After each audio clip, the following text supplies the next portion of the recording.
Assalamualaikum warahmatullahi wabarakatuh. Halo semuanya.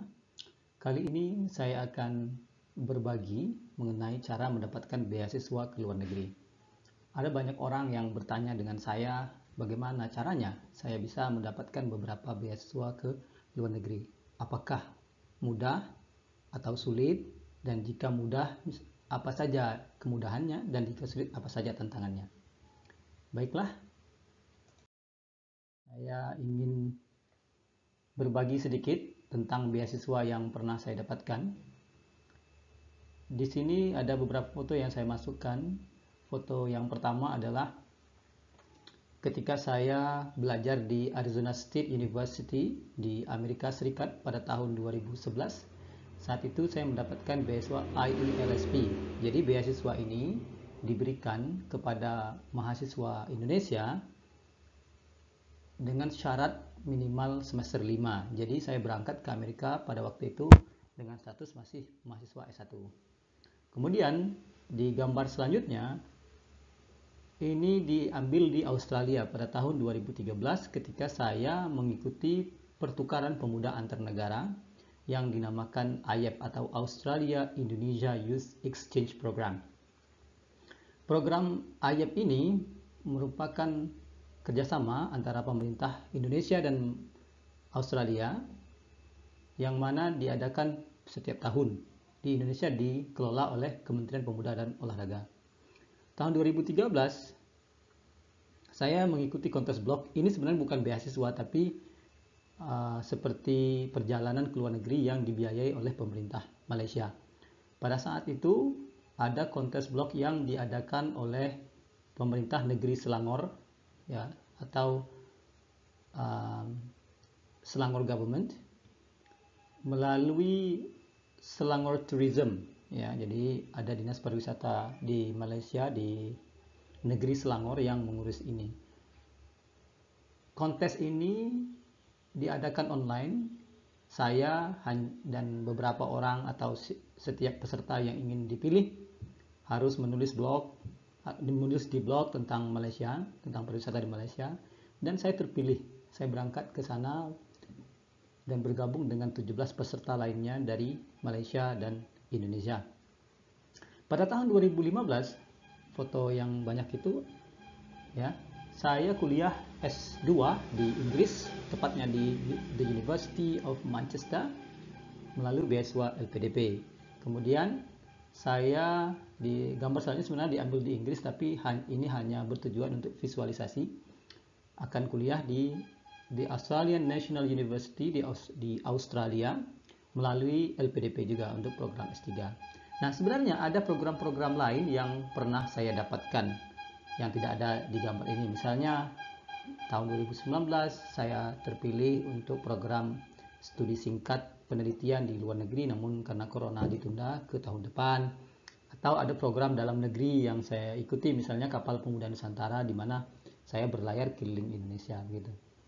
Nah, dengan semua ini tentu ada bagaimana caranya, ya kan? Apakah saya pintar? Ya, tidak begitu pintar. Banyak orang lebih pintar dari saya. Namun setelah saya dalami, saya pikirkan kembali ke belakang, apa sebenarnya yang menjadi faktor penentu di balik pencapaian saya ini. Saya menyimpulkan lebih kurang ada 5 faktor.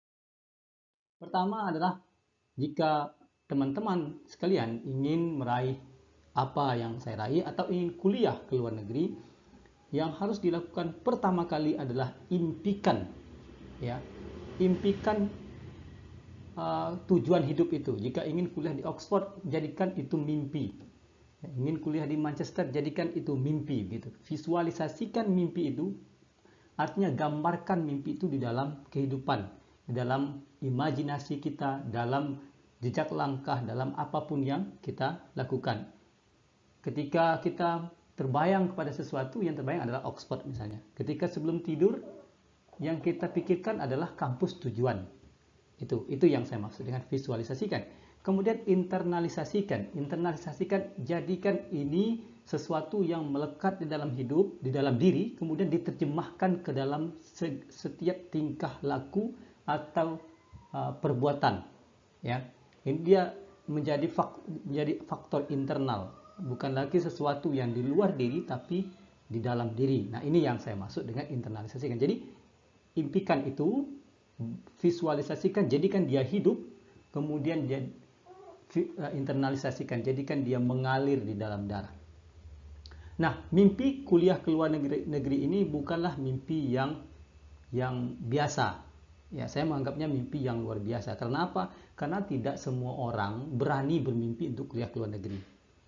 Ya, kuliah di luar negeri bukan perkara mudah, tapi juga bukan perkara yang mustahil. Ada banyak orang yang sudah kuliah di banyak negara melalui berbagai beasiswa. Nah, saya yakin mayoritas dari orang-orang ini adalah pemimpi. Mereka memimpikan sesuatu untuk kuliah di luar negeri. Mereka jadikan ini sebagai gambaran yang hidup. Kemudian setiap langkah hidup mereka adalah diambil untuk tujuan mimpi mereka ke luar negeri.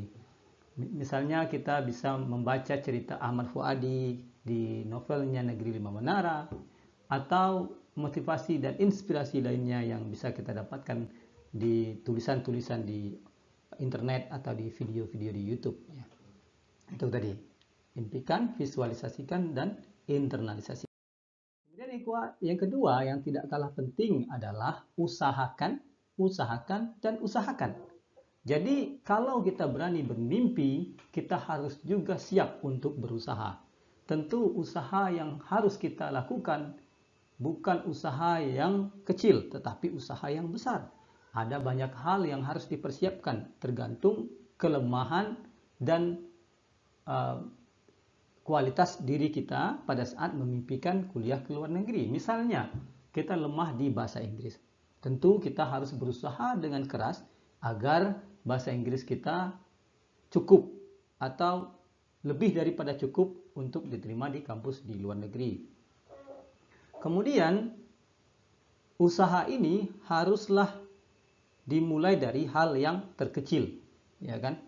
Jangan sampai kita mau kuliah ke luar negeri langsung membuat usaha yang besar sekali, membeli buku TOEFL yang tebal-tebal langsung mau dipelajari, atau membeli buku grammar advance padahal skill kita masih basic. Tentu kita harus mulai dari hal yang terkecil dulu. Kemudian jangan menunda-nunda. Kalau kita ingin kuliah ke luar negeri, mulai dari sekarang kita ambil langkah awal. Apa yang harus kita lakukan? Artinya do it today, ya kan? Lakukan hari ini, jangan ditunda. Ya, lakukan dari hal terkecil dulu, lakukan hari ini, ya, dan lakukan dari diri sendiri. Kita jangan menunggu orang lain untuk mendorong, atau jangan menunggu teman untuk berbuat terlebih dahulu baru kita berbuat. Ya. Jadi yang kedua yang tidak kalah penting adalah usaha, nah, karena inilah yang menentukan langkah kita selanjutnya. Kemudian yang ketiga adalah jaga irama dan jalan terus. Apa yang saya maksud dengan jaga irama? Ibarat orang bernyanyi atau berjalan atau berenang, ada irama yang mengatur gerak orang tersebut atau mengatur nada. Nah, ini harus dijaga. Kita dalam berusaha tentu ada kalanya kita letih, ada kalanya kita bosan, ada kalanya kita tidak mau melanjutkan. Nah, hal seperti ini harus dijaga. Ketika kita letih, jangan sampai kita berhenti. Kita harus tetap berjalan walaupun hanya dengan langkah yang gontai atau dengan langkah yang tidak begitu kuat. Kalaupun harus berhenti, pastikan berhenti hanya untuk sementara waktu. Kita berikan diri kita rehat sejenak, sehari, 2 hari. Namun setelah itu harus kembali melanjutkan jalan dengan tenaga baru, dengan kekuatan yang baru. Ya, usaha harus tetap dilanjutkan, harus jalan terus demi mencapai mimpi kuliah ke luar negeri. Orang yang tidak sampai kuliah ke luar negeri biasanya orang yang berhenti di tengah jalan, atau orang yang merasa bahwa impian untuk mencapai kaki mereka di negara lain atau duduk di bangku kampus di luar negeri terlalu besar atau terlalu sulit untuk dicapai. Jadi hindari berhenti di tengah jalan dan teruslah melangkah ke depan. Kemudian yang keempat adalah stay hungry, stay foolish. Ini phrase yang sangat terkenal yang pernah diucapkan oleh Steve Jobs, ya, CEO perusahaan Apple pada waktu itu. Nah, Steve Jobs menurut saya sangat brilian dalam hidupnya, khususnya ketika Steve Jobs membesarkan perusahaan Apple, ya. Filosofi Steve Jobs, stay hungry, stay foolish, menurut saya sangat tepat untuk diterapkan di dalam mencapai beasiswa ke luar negeri. Karena apa? Karena ada banyak hal yang perlu kita pelajari. Maka kita harus tetap stay foolish. Kita harus tetap bodoh. Kita harus bersedia menjadi pembelajar, pendengar, atau seseorang yang terus ingin menuntut ilmu, ibarat gelas kosong. Ya. Kemudian kita harus tetap ingin banyak hal yang nanti bisa mendukung kita meraih impian kuliah ke luar negeri. Karena apa? Karena seperti yang saya jelaskan di video sebelumnya, kuliah di luar negeri mengharuskan kita bersaing dengan banyak orang yang memiliki banyak prestasi, yang memiliki banyak pencapaian di dalam hidup, yang memiliki ilmu lebih tinggi dari kita, dan seterusnya. Nah, kita harus membuka diri. Misalnya ada peluang-peluang kecil seperti yang saya lakukan, ikut pertukaran pemuda, ikut program-program yang bisa menaikkan reputasi dan kualitas CV saya. Lakukan itu. Karena semakin banyak hal-hal seperti ini kita lakukan atau program-program bermanfaat yang kita ikuti, maka profil kita semakin wah di depan scholarship provider. Misalnya di depan orang-orang yang mewawancara ketika kita wawancara beasiswa, atau di depan pihak beasiswa lainnya, begitu. Jadi tetaplah lapar, tetaplah bodoh. Yang terakhir adalah bersenjatai dengan doa.